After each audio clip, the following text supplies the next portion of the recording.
Hi, good morning, friends. My name is Shilpa. If you are watching my channel, please subscribe my channel. In this class, we are discussing related with democratic decentralization. Democratic decentralization means division of power from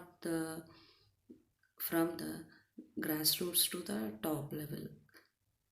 Democratic decentralization in our India structure has the three levels of governance known as a national, state, and local.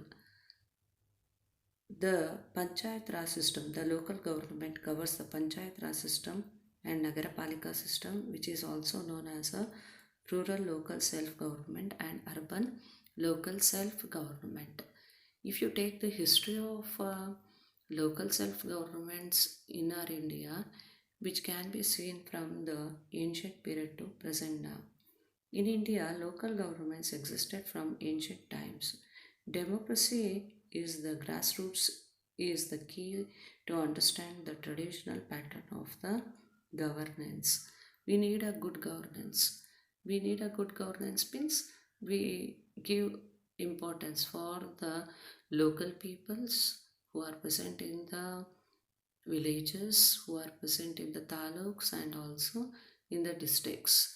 And the central government can't take all the decisions related with the local peoples, what type of problems which can be faced by themselves. And in our India, variety of traditional peoples, variety of linguistic peoples, and also variety of mentality peoples are present in each and every areas. So local peoples, they directly participate in the elections. By the elections only they can solve their local people's problems. That's why local governments we need in our nation. So structure of local self government divided into three types in our India, known as federal, regional, and grassroots. Decentralization means division of power from the top level to the lower level. So Lord Ripon, known as a father of local self-government in our India. So why he is known as a father of local self-government in our India? The question may be arised in your minds. So Viceroy Lord Mayo's resolution of 1870 became a landmark in the evolution of colonial pa- policy towards local self-government. Later, the father of local self-government of India, Lord Ripon, who in his famous resolution on local government in May 1882 recognized two essential of local governments as administrative efficiency.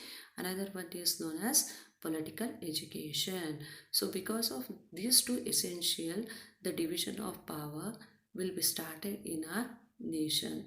So another one word that is known as a Gram Swaraj. So it is also one of the word can be used by Mahatma Gandhi. Swaraj concept is different from the Gram Swaraj.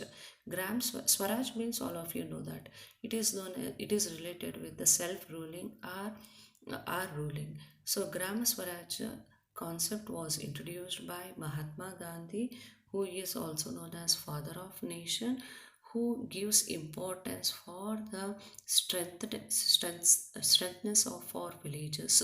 So strengthness of our villages means without the development of the villages we can't see the development of the nation.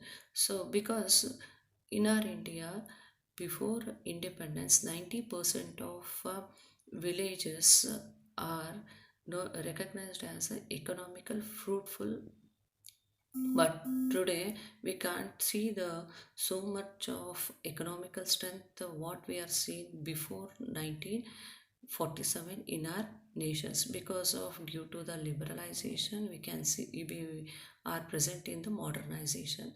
So comes to the next one concept is related with article 40. So article 40 of the constitution related with the establishment of Grama panchayats.